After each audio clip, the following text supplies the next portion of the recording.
Olá pessoal, agora nós vamos continuar estudando as palavras from e of, mas essa vez nós vamos enfatizar a palavra of. A palavra from dá a ideia de movimento de um lugar, de uma pessoa, de uma coisa para outro, e é o caso ablativo.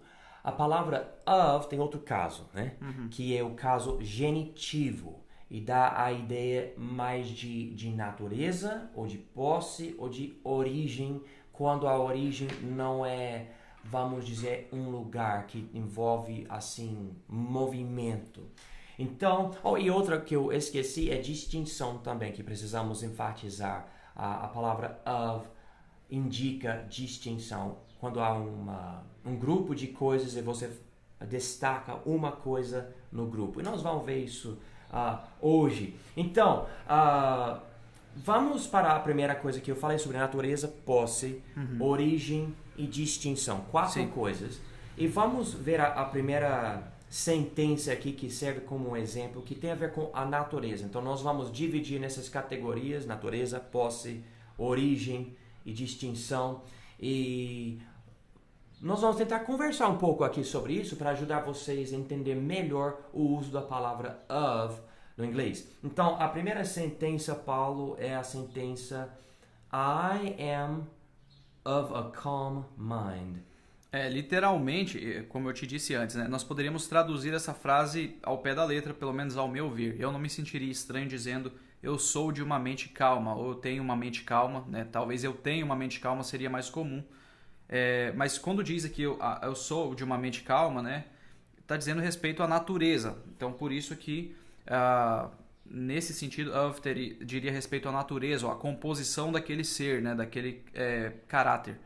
Muito bem. Eu acho também essa palavra que você usou é uma palavra muito boa, composição. Porque não existe movimento nenhum. Sim. É a própria natureza. Exato. Então, muito bem. Essa segunda sentença aqui. They are of the devil. Novamente, eu diria que tem a ideia de composição também do caráter. Então, eles são do diabo. Tipo assim, não é que veio de, mas não tem essa ideia de origem como tem from. Mas aqui, tipo, quer dizer, o que compõe o ser deles, né? A natureza deles é dessa origem maligna, né? Tipo, é do diabo. Então, e com certeza existem essas duas sentenças no inglês. They are of the devil, essa sentença aqui, e também they are from the devil. Sim, E agora, então... Uma enfatiza origem e a outra enfatiza composição. Ok, origem é a from, né? Sim. E of é a composição. A composição, Muito bem, muito bem. Então, quando o americano fala essas coisas, ele não está necessariamente pensando nesses termos técnicos, mas interessante como ele percebe essas diferenças. Igual no português, há certas coisas que o brasileiro fala que, por exemplo, eu não percebo nada, mas na hora vocês percebem, nem talvez podendo explicar, mas vocês percebem um sentido, um nuance diferente. Eu sempre acho essas coisas interessantes, mas ajuda no seu aprendizado. O terceiro exemplo aqui que temos sobre a natureza, usando a palavra of, é esse aqui. He is of strong character. He is of strong character. É que literalmente seria, ele é de forte caráter, ele é de um caráter forte, mas normalmente nós dizemos ele tem um bom caráter no português, né? E novamente aqui fala sobre a natureza, sobre a composição da natureza daquele ser. Então por isso a gente usa aqui novamente of. Ele é confiável, né? Sim, Pode depender dele, então não tem nada a ver com o movimento de um lugar para outro, porque não. Como você falou, a composição dele. Isso. Muito bem. Vamos para o próximo exemplo aqui, que é posse. A posse e a sentença. The dog of John. É o cão, né? O cachorro do John, né? Ok. The dog of John. E quer dizer que John é o dono desse cachorro, né? E vocês vão aprender que essa forma de falar the dog of John existe no inglês. Em certos casos é o único jeito porque ninguém fala do outro jeito. Mas existe outro jeito que, na maioria dos casos, é mais simples para nós e é muito mais comum. Então, em vez de falar the dog of John, nós falamos John's dog. John's dog. E vocês vão ver muito isso. E é importante entender, muitas vezes, 90% mais, sei lá, eu não sei, quando você fala o cão do João, você vai acabar falando John's dog. É isso, né? Tem outro caso aqui, só para dar outro exemplo. The house of Julie. Novamente a mesma coisa, a casa da Julie, né? Tipo, posse. Que também tem a tradução Julie's house. Julie's house. Bom, agora vamos para o terceiro grupo aqui, e essa que tem a ver com a origem. Quando a origem não é um lugar. Aqui fica um pouco complicado, deixa eu explicar um pouco, Paulo, por favor. Qualquer comentário que pode ajudar os nossos ouvintes, mas já falamos que a palavra from tem muito a ver com origem, porque você vai sair de um lugar e ir para outro. Mas agora a origem é origem que não envolve movimento de um lugar para o outro. E vamos usar esses exemplos para a coisa ficar mais claro. E se você precisar falar algo, por favor, fale. He is of Brazilian ancestry. He is of Brazilian ancestry. Ele tem descendência brasileira. E literalmente, se a gente fosse traduzir ao pé da letra, seria ele é de ancestralidade brasileira, né, ao pé da letra. Só que aí tem um detalhe aqui. Eu vejo que aqui também diz respeito à composição. O que compõe essa pessoa que tem ancestralidade brasileira, já falei, né? É a ancestralidade dele. Isso compõe ele. Então ele é composto de ancestralidade brasileira, por isso dá para se entender of aqui também, além de origem, não sendo lugar, como a composição daquela pessoa.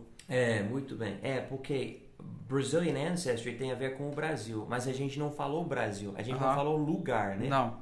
Sim, muito bem. Tem esse outro caso aqui, que é you are of good stock. You are of good stock. Que teria a ideia de você é de uma família íntegra, né? Uma família trabalhadora, honesta e novamente, isso aí compõe o ser dessa pessoa. E tipo, por compor o ser, né? A gente viu aqui novamente o uso do of. Of. You are of good stock. É uma expressão mais antiga, ainda usada. Faz muito tempo que eu ouvi esse termo, essa expressão. You are of good stock. Não envolve movimento, então você fala of e não from. Agora, quarto grupo de exemplos tem a ver com a distinção, ou quando você destaca algo, fala de uma coisa que faz parte de um grupo de coisas. E para explicar isso, vamos ver os exemplos. Primeiro exemplo aqui. One of my friends is already married.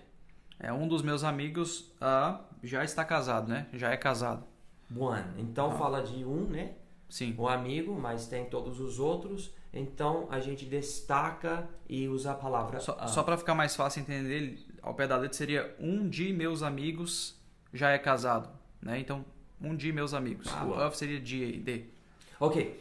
Segundo exemplo aqui. All of these people are interesting. Todas essas pessoas são interessantes. Eu falei interesting, mas eu estava tentando enfatizar. Na verdade, eu falo muitas vezes interesting. Mas nesse caso aqui, nesse exemplo e no próximo, a palavra of é opcional. Você não precisa falar. E eu sei que alguém vai querer debater isso. E você pode debater se quiser. Mas o fato é o seguinte. Nativos usam e não usam.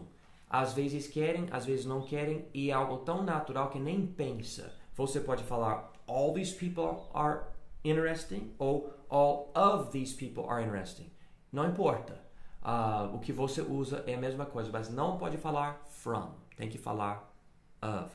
E o próximo aqui. All of this mess is yours. Toda essa bagunça é sua. All of this mess is yours. Ou pode falar all this mess is yours. E agora, próximo exemplo aqui. Of all the things that you own, you do not have a chair? De todas as coisas que você tem, que você possui, você não tem uma cadeira, tipo, seria essa a ideia, Isso né? mesmo, of, não from. Of all the things that you own, you do not have a chair. E o último exemplo aqui. 3 of these 5 cats were born here. 3 destes 5 gatos nasceram aqui. Muito bem. Então é isso, novamente mostrando algo que faz parte de um grupo. Então essa é a nossa segunda lição sobre as palavras from e of. Se precisar, volte para a primeira aula sobre isso para aprender, para relembrar destas coisas, vai te ajudar. E no próximo nós vamos mostrar para vocês alguns exemplos de coisas um pouco mais complicadas ou diferentes, coisas especiais, tá? Mas qualquer coisa, deixe nos comentários. Muito obrigado, até a próxima.